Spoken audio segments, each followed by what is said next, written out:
بسم اللہ الرحمن الرحیم۔ الحمدللہ۔ آج ہماری تلاوت کا آغاز سورہ حجر 14واں پارہ۔ حجر ایک وادی کا نام ہے جو شام اور مدینہ کے درمیان میں ہے۔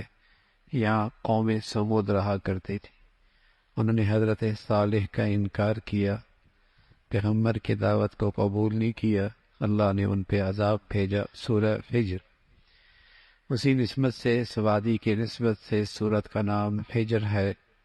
ابتدا میں اللہ کے کلام کی تعریف توصیف ہے، پھر 14ویں پارے کے آغاز میں آخرت کا ایک منظر ہے کہ اسلام کی قدر و قیمت کا اندازہ کل کی زندگی میں ہوگا کہ اسلام کتنی بڑی دولت ہے۔ جو لوگ اس دولت سے محروم ہوں گے حسرت کریں گے، ہے کاش کہ ہم بھی مسلمان ہوتے۔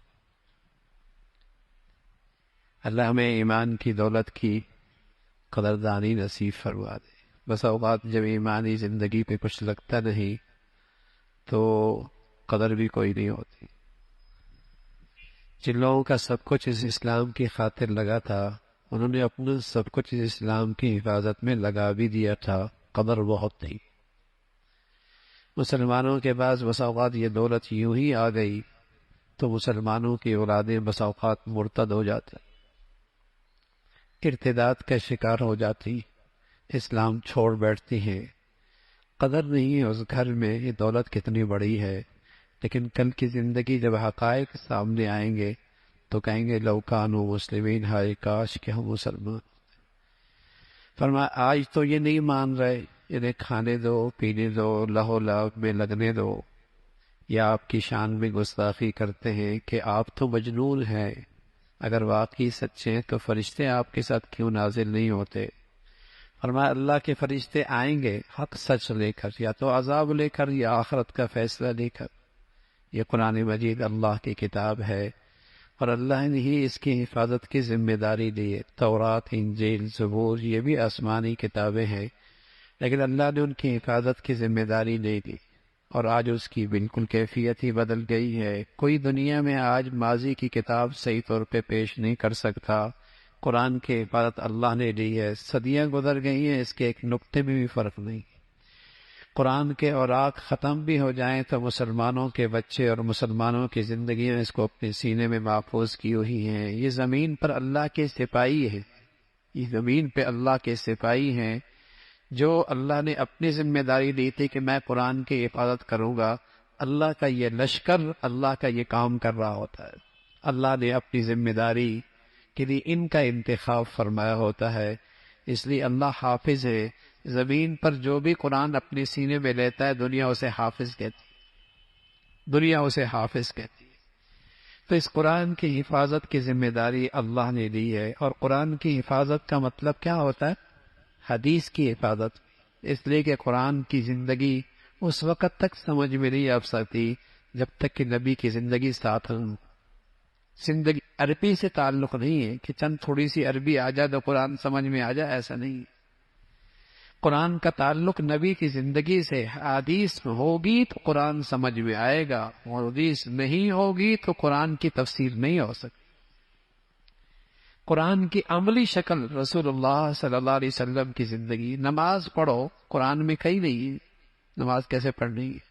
نبی نے اپنی زندگی میں بتایا کہ فجر میں 4 رکعتیں ہوتی ہیں، عصر میں 8 رکعتیں ہوتی ہیں، مغرب میں 7 ہوتی ہیں، عشاء میں 17 ہوتی ہیں۔ یہ سارے اللہ کے نبی نے بتائی، قرآن میں تو نہیں ہے۔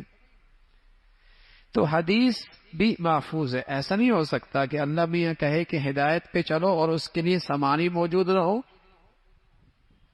ہدایت پہ چلو اور ہدایت کا سامانی موجود رہو۔ اس لیے مسلمانوں کا ایمان ہے قرآن بھی محفوظ ہے، حدیث بھی قیامت تک ہی محفوظ ہے۔ یہ گمراہی ہے جو مسلمانوں کے دلوں میں ڈالی جاتی ہے کہ حدیث تو بعد میں اکٹھی کی گئی ہے اور حدیث تو غیر محفوظ ہے۔ یہ در حقیقت مسلمانوں کو دین سے دور کرنے اور دین کے بارے میں شک میں مبتلا کرنے کی ایک عالمی سازش ہے۔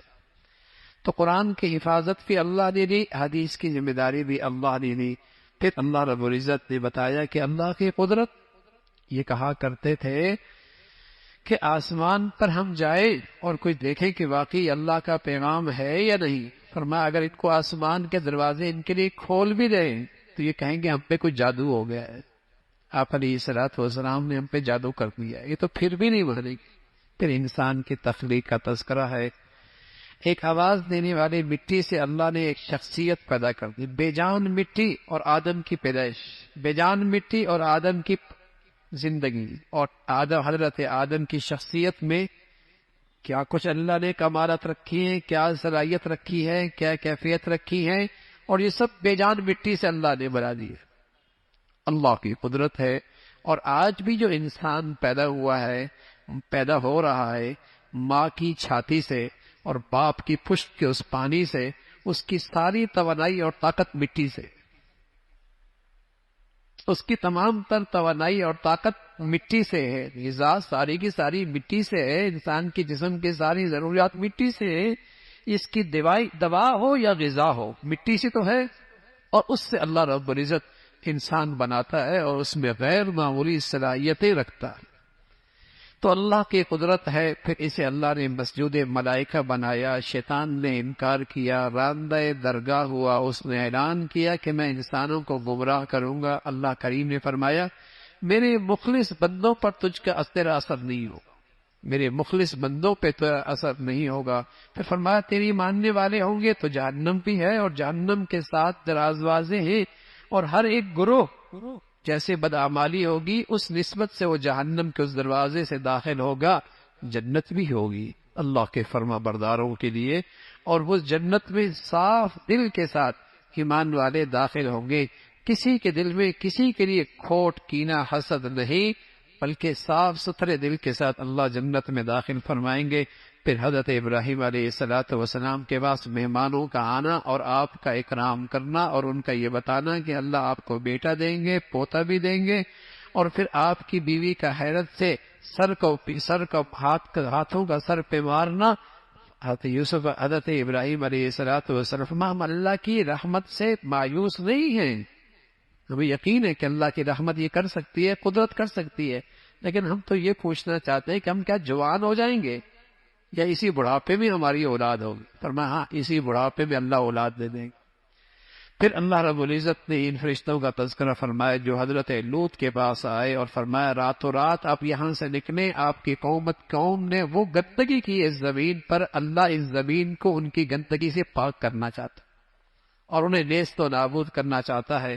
اس قوم کا تذکرہ فرمایا، پھر اس بستی کو اللہ نے پلٹ کے رکھ دیا، پتھروں کی بارش فرمائی اس قوم پر۔ پھر اصحاب حجر کا تذکرہ ہے، اس قوم پر بھی اللہ کا عذاب آیا۔ پھر قرآن کی عظمت اور خاص طور پہ سورہ فاتحہ جسے ہر نماز میں پڑھا جاتا ہے یا سنا جاتا ہے، اس کا تذکرہ فرمایا جسے اللہ قرآن دے دے وہ دنیا کی چمک دمک کی طرف کیا نظر کرے، وہ دنیا کی چمک دمک کی طرف کیا نظر کرے۔ پھر آپ کو تسلی دی، یقیناً آپ غیروں کی باتوں سے تکلیف میں آتے ہوں گے، لیکن آپ تسبیح کیجئے، آپ حمد کیجئے اور اللہ کی عبادت کیجئے یقین کے ساتھ، جب تک کہ آپ کا جانا نہ ہو مستقل اللہ کی عبادت کرتے رہیے۔ پھر سورہ نحل کا تذکرہ ہے، نحل کہتے ہیں شہد کی مکھی کو، چھوٹی سی اللہ کی مخلوق ہے لیکن اس کے کارنامے غیر معمولی ہیں، اس کی کارنامے غیر معمولی، اس کی صنعت غیر معمولی ہے، غیر معمولی صنعت ہے، اور اس کو اندر اللہ نے یہ ساری صلاحیت، سمجھ بوجھ، عقل، دانش اللہ نے رکھی ہے، اس نسبت سے اس سورت کا نام بھی نحل ہے۔ اتا امر اللہ، اللہ کا حکم آنے والا ہے، چاہے وہ عذاب کی شکل میں آئے، قیامت کی شکل میں آئے، جلدی نہ کرو۔ کفار کہا کرتے تھے ہم غلط ہیں تو پھر پکڑ کیوں نہیں آتی؟ پھر اللہ کی قدرت کا تذکرہ، اللہ نے مختلف قسم کے چھپائے جانور بنائے جس میں انسان اس ہر قسم کی نعمتوں سے فائدہ اٹھاتے ہیں، سواری کے طور پہ استعمال کرتے ہیں۔ اللہ نے مختلف سواریاں انسانوں کے لیے پیدا کی ہیں اور پیدا کر رہے ہیں، کیسے انسان آج ایجادات کر رہا ہے اپنی سواریوں کے لیے۔ زمین و آسمان کی یہ تسخیر اللہ نے کی ہے اور اسی کی یہ قدرت ہے۔ اللہ کی کتنی نعمتیں ہیں، گن گن کے تھک جاؤ گے، اللہ کی نعمتیں گن سکے، اللہ کی نعمتیں نہیں شمار کر سکتے۔ اس کا تذکرہ فرمایا اللہ کی بڑائی، الہ معبود اکیلا وہی ذات ہے، حاجت روا مشکل کشا اکیلی وہی ذات ہے، اس کا تذکرہ فرمایا۔ پھر اللہ کی بڑائی، اللہ کا تذکرہ ہے، اور فرمایا جو اللہ کے راستے میں نکلتے ہیں، ہجرت کرتے ہیں، اللہ کے ہاں ان کے لیے اس کا بہترین اجر ہے، اس کا تذکرہ۔ پھر اللہ کی توحید پہ مختلف دلائل ہیں، اور فرمایا کہ تم اللہ کے نام سے قسمیں نہ کھایا کرو اور جھوٹی قسمیں نہ کھایا کرو، اور قسموں کے ذریعے دوسروں کو دھوکہ نہ دیا کرو، اور فرمایا اس عورت کی طرح نہ ہو جو سود کاٹتی ہے، دھاگا بناتی ہے اور پھر شام کو اپنا سارا دھاگا خراب کر دیتی ہے، تم اس طرح نہ ہو جاؤ، اس لیے کہ تم نیکی کرو اور پھر شام کو ضائع کر دو، نیکی کرو اور پھر زندگی کی آخری عمر میں نیکیوں کو ضائع کرو، ایسا نہ کرو۔ پھر قرآن مجید کی ایک بہت بڑی اور جامع، بلکہ ایک آیت پہلے ہے، اس کا تذکرہ ہے، اور اللہ رب العزت نے ایک دنیا کی اچھی زندگی کی قیمت بتائی۔ دنیا میں اچھی زندگی اللہ رب العزت ایمان والوں کو عطا فرما دیں گے، لیکن اس کی قیمت کیا ہوگی؟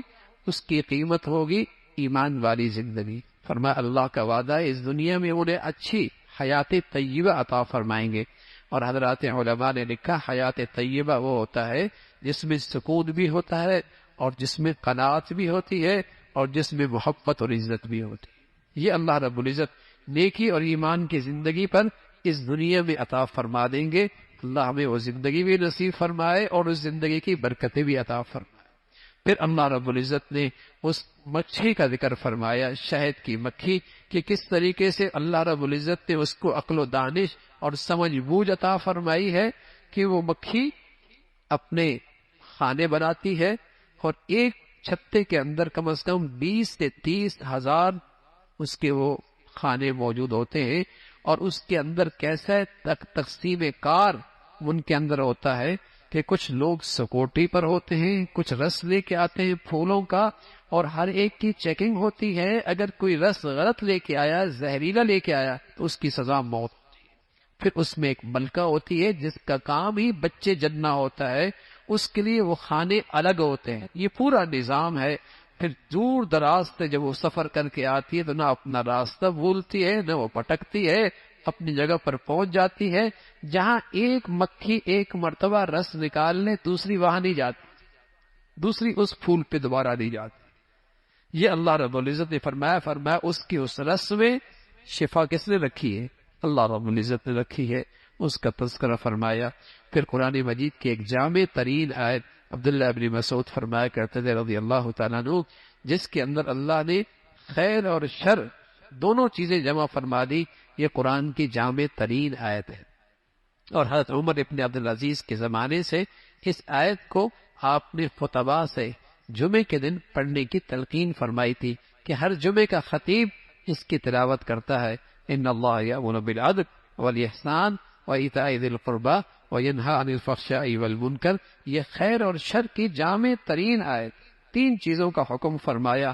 انصاف کرو، اللہ کے حق میں بھی اور مخلوق کے حق میں بھی۔ انصاف سے کام، تمہارا دوست ہے یا دشمن ہے، انصاف کا دامن نہ چھوڑو، ہر حال میں انصاف کرو۔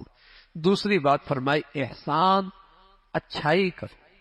صرف انصاف نہیں، انصاف سے بھی آگے چیز احسان کرو۔ یہ احسان اللہ کے حق میں بھی ہے، مخلوق کے حق میں بھی۔ صرف اللہ کے فرائض نہیں پورے کرنے، اس سے آگے نوافل بھی پڑھنے، آگے کی عبادت بھی کرنی ہے، نفلی عبادات بھی کرنی ہے۔ یہی حال مخلوق کے ساتھ ہے، صرف حق ادا نہیں کرنا، حق سے بڑھ کر آگے بھی دینا ہے، اچھا سلوک بھی کرنا ہے، بہتر کرنا ہے۔ اور ساتھ فرمایا 30 طور پہ، خاص طور پہ اہل قرابت کے ساتھ حسن سلوک کی تلقین ہے، اور 3 چیزوں سے روکا۔ وینہی عن الفحشاء، سب سے پہلے گندگی سے، بے حیائی سے روکا، اور دوسری چیز منکر، جس کو شریعت نے منع کر دیا اور روک دیا، اس سے، اور تیسرا فرمایا ہر قسم کی زیادتی اور ظلم اور نا انصافی سے، ان 3 چیزوں سے روک دیا، اور اس کا تذکرہ فرمایا، ان 3 چیزوں کی تلقین فرمائی، اور فرمایا اللہ کا نام اپنا مطلب نکالنے کے لیے اس کو غلط عزت استعمال کرو، اور پھر تلقین فرمائی کہ اللہ کی قدرت ہے، اللہ کی شان ہے کہ کس طریقے سے اللہ رب العزت نے تمہارے لیے جانوروں کی کھالوں سے تمہارے لیے گرمی سردی کا سامان بنا دیا، اور اس سے تم اون بناتے ہو اور اون سے پھر تم کپڑے بناتے ہو اور اپنی گرمی سردی کے اندر اس کی حفاظت کا کام کرتے ہو، اس کا تذکرہ فرمایا۔ پھر کل قیامت میں انسان اٹھے گا، نیکی اور بدی کا اجر اور ثواب ہوگا، اس کا تذکرہ، اجر نیکی اور بدی کا ثواب اور جزا اور سزا ہوگی، اس کا تذکرہ فرمایا۔ پھر فرمایا پہلے لوگ، اللہ رب العزت نے ایک بستی کی مثال دی، اور بستی کی مثال یہ کہ ایک بستی تھی، بڑے امن کے ساتھ تھی اور بڑے اطمینان کے ساتھ تھی۔ امن کہتے ہیں باہر کا خطرہ کوئی نہیں، اور اطمینان کہتے ہیں اندر کی بے چینی کوئی نہیں۔ ایک بستی تھی، وہاں امن بھی تھا، اطمینان بھی تھا، اور ہر قسم کی معاشی حالات بھی اچھے تھے۔ آسمان کی رحمت کی بارش تھی، زمین کے خزانے بھی موجود تھے، مشرق اور مغرب کے تجارتی سفر بھی بڑے پرامن تھے۔ لیکن پھر کیا ہوا؟ ان بستی والوں نے فکفرت بانعم اللہ، اللہ کی نعمتوں کی ناشکری کی۔ پھر اللہ نے انہیں ایک سزا دی، اور سزا یہ دی فَأَذَاقَهَا اللَّهُ لِبَاسَ الجُوعِ وَالْخَوْفِ، ان پر معاشی تنگی آ گئی اور ان کی زندگیاں خوف سے بھر گئی، ان کی زندگیاں خوف سے بھر گئی، اور ان کے دل خوف سے بھر گئے، اور ان پر ہر قسم کی معاشی تنگی مسلط ہو گئی۔ یہ سزا کس پر ملی؟ اللہ کی نعمتوں کی ناشکری کی۔ ایک بستی ہے، اب وہ بستی قیامت تک کوئی بھی زندگی ایسی ہوگی تو اس کی سزا یہ ہو۔ کوئی بھی اپنے ماحول میں ان نعمتوں کی ناشکری کرے گا، اللہ رب العزت اسے خوف میں مسلط کر دیں گے، اور رزق کی تنگی اور اندر کا فقر اس کی زندگی میں آ جائے گا۔ اس کا تذکرہ فرمایا کھاؤ پیو لیکن اللہ کا شکر بجا لاؤ، کھاؤ پیو لیکن اللہ کا شکر بجا لاؤ۔ اور شکر کی حقیقت یہ ہے کہ اللہ کی نعمتوں میں اللہ کو ناراض، اللہ کی نعمتوں میں اللہ کو ناراض نہ کرو، یہ شکر کی حقیقت ہے۔ اور پھر ساتھ ساتھ ان حرام کردہ چیزوں کا تذکرہ فرمایا جو زمانہ جاہلیت میں انہیں لوگ استعمال کیا کرتے تھے۔ خنزیر کا تذکرہ فرمایا، اور اسی طریقے سے مردار کا تذکرہ فرمایا، غیر اللہ کے نام پہ نظر کا تذکرہ فرمایا، بہنے والے خون کا تذکرہ فرمایا۔ یہ سب چیزیں گندگی ہیں اور حرام ہیں، اس کا تذکرہ فرمایا۔ پھر حضرت ابراہیم علیہ السلام کی عظمت، تعریف، توصیف کا تذکرہ ہے کہ وہ اللہ کا مخلص بندہ تھا اور وہ توحید پرست تھا، یکسو ہو کر اللہ کی بندگی کرنے والے تھے۔ تم بھی اسی کی ملت کی پیروی کرو اور اللہ کی نعمتوں کا شکر بجا لاؤ، اللہ کی نعمتوں کا شکر بجا لاؤ۔